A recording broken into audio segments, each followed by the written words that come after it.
Are you an insurance agent thinking about becoming a captive insurance agent versus an independent insurance agent?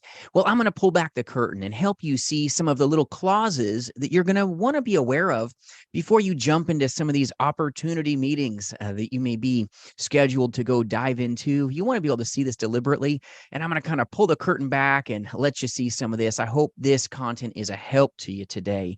So first off, my name is Jason. Before I go into this, I'm your friend in the business. I'm very blessed to recruit and partner with just amazing brand new and veteran insurance agents alike, selling life, Medicare, and annuities together as partners in this agency here at jasonfinalexpense.com. Free resources always for your taking, and I appreciate you joining with us today in this content.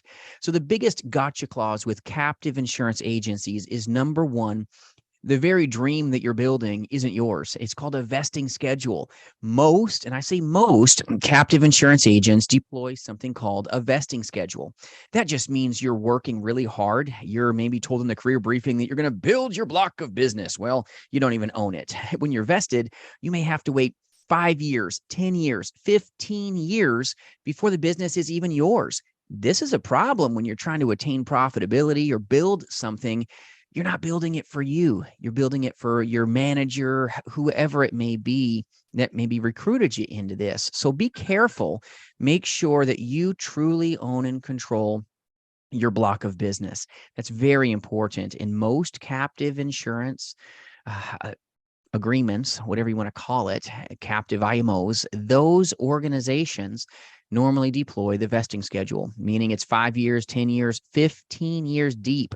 And you may work 10 years in an organization and you only own half of your business. What this means to you is if, let's say, you discovered that, man, this isn't great around here, and you bounce to someplace else, that big block of business, even if you're selling independent type companies, if you've got a vesting clause that is a 10-year schedule, 15-year schedule, you try to leave and you don't leave with your business. You leave with your britches walking out that door. That's all you get is basically a small portion, if any, and then you don't even get the ability to go work that block of business for a period. And we're going to dive into that next tip here in a second here. But vesting means you work 10, 15 years. You don't own anything until that 15-year mark happens.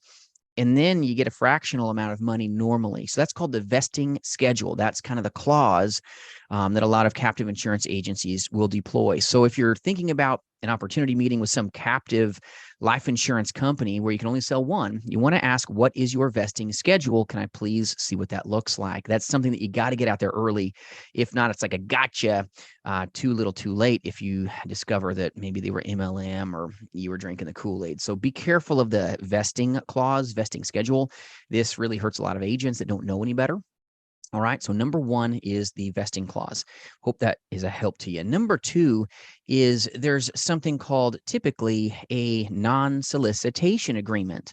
That just a lot of captive insurance agencies, they know they're not competitive. They've only got one option and that's it. And they don't want you replacing their business with a better priced product in a lot of cases. Now, it's not always the case, but a lot of times if you only have one offering, you're not the best handshake out there. So if you're selling XYZ company and now you're a broker like an independent agent is, and you now can get them a better price, bigger death benefit, and let's say it was your best buddy, your mom, your friend, well, you can't actually phone that person for a period of 2 years or 1 year or even sometimes longer. It's called a non-solicitation agreement. You can't even solicit your own mom and help her save money on a policy because you didn't know that you could have gotten her a better price because you were in this captive mindset. This hurts a lot of agents and keeps them from making the money. Captive insurance agencies deploy this a lot. It's called a non-solicitation agreement. And a lot of times you onboard, you don't even realize you signed a non-solicitation agreement, meaning you can't solicit, you can't call your mom to sell her business, can't call your sister, your brother, your best friend, whoever you brought in to the biz. Number two, they captive insurance agents normally deploy a non-solicitation agreement. Make sure you look through any paperwork for that kind of language. It really lights up a lot of agents when they realize, oh man, I sold my parents an overpriced product. Now I want to get them into a better place, or I want to get my buddy into a better place. And now there's a non-solicitation agreement. Problem that you'll face too is if you ever leave that captive organization, you don't own your block of business, right? Tip number one, you're not vested. Well, now the very block that you built, other agents in that captive organization will come in and sometimes replace your business, giving you a chargeback. Ouch. This is not fun. And you don't discover this until you leave them. All right. That is the non-solicitation. You can't talk to that client for 2 years. So if they go in there and cancel it, you get the chargeback. They sell them a different type policy. They're taking home the bacon and you're getting left with the negative of the chargeback with no ability to go back and get that business back on the book. So be careful of non-solicitation agreements. Be careful, number one, of the vesting schedule. Hurts a lot of insurance agents that didn't see it coming. Number three that I want to share with you is, and I say most, not all, but most captive organizations keep the majority of the premium pay. All right. The compensation is normally really low. You're getting paid maybe for final expense in the 40s, 45%, 50% compensation, maybe 60s, depending on the organization that you're with. And it's because they've got so many layers of the onion. It's heavy into the management, MLM, go recruit somebody, go move up into the management team if you want to take home more money for the sales that you're making. So compensation is normally really, really low. And they know that, which is why if you try to leave them, they don't let you solicit the block of business that you thought you were building for yourself. You got to make sure you own what you're building.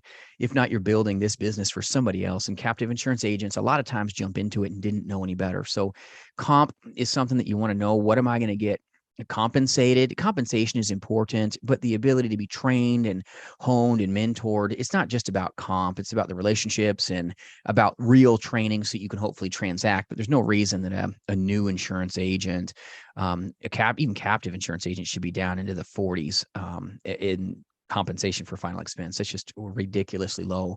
You're basically building somebody else's dream. You were sold a dream, but it's not yours. So watch out for comp. Make sure that you're being compensated well, but you've got to have the ability to be mentored and trained if you want to make any money. So compensation is a part of the equation, but a lot of times agents don't value mentoring and support and training, because if you can't, what's 100% of nothing? Still nothing.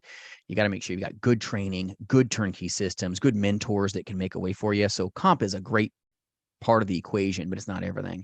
But 45%, 50%, 60%, not great. Okay. So be careful of the comp issues that you face sometimes, especially when you're not vested, especially when you're in a position that you're in a non-solicitation agreement where you can't even talk to these people for 2 years if you leave a captive organization at really low compensation. So number three in the kind of gotcha is what you're going to get as far as your compensation. A lot of times it's really low. You're not as competitive.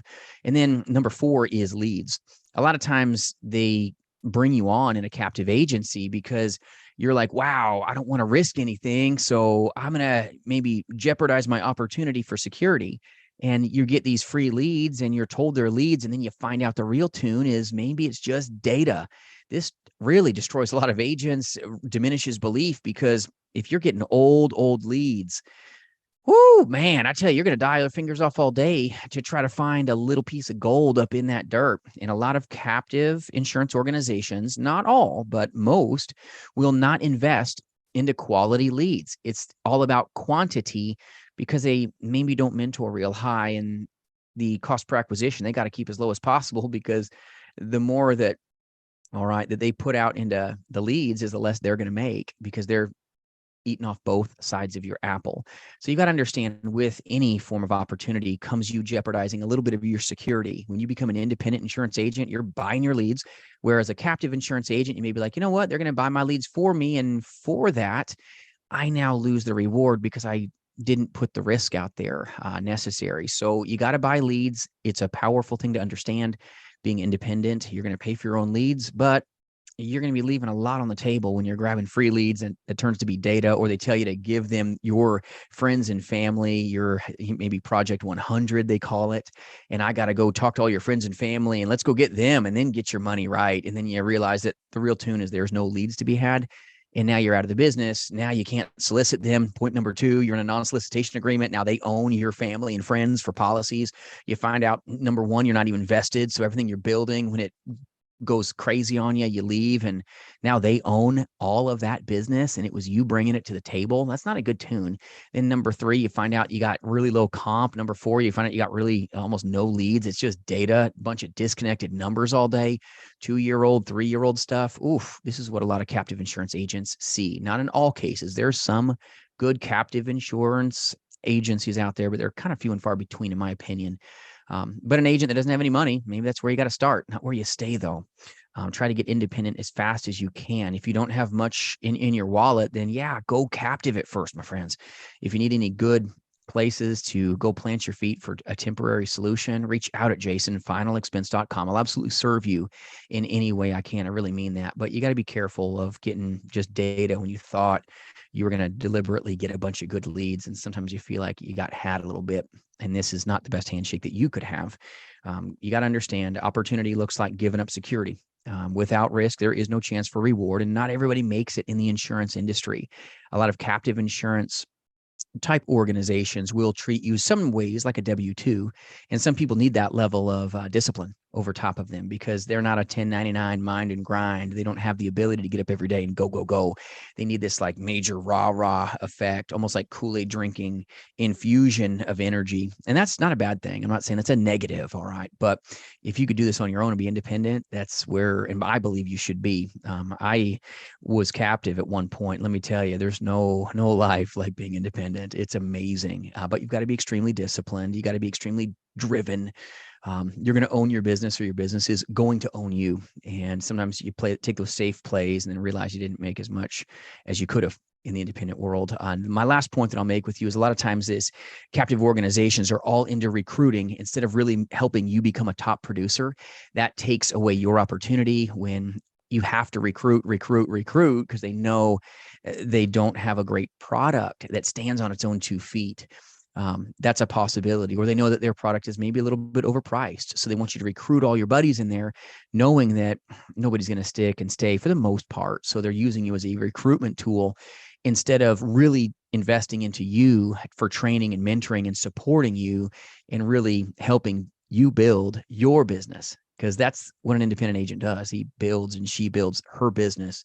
You should absolutely be for yourself, but never by yourself. And a lot of MLM structures are like, if you're not part of the management team, you're a nobody. And that's no way to be treated. You shouldn't have to recruit your friends and family when you haven't found success as of yet. So make sure that when you're at a career briefing, just listen.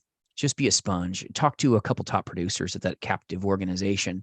That's where you're going to get the real story. Talk to the veterans there. All right. Let them speak and listen, and you'll kind of see what's going on. Ask those places. What's your vesting schedule? What's your compensation look like? What's your leads? How are those leads derived? Is this direct mail? Are these fresh leads, old leads? You want to know you guys have a non-solicitation agreement? Ask about that, and then ask, hey, do I need to recruit to move my compensation up?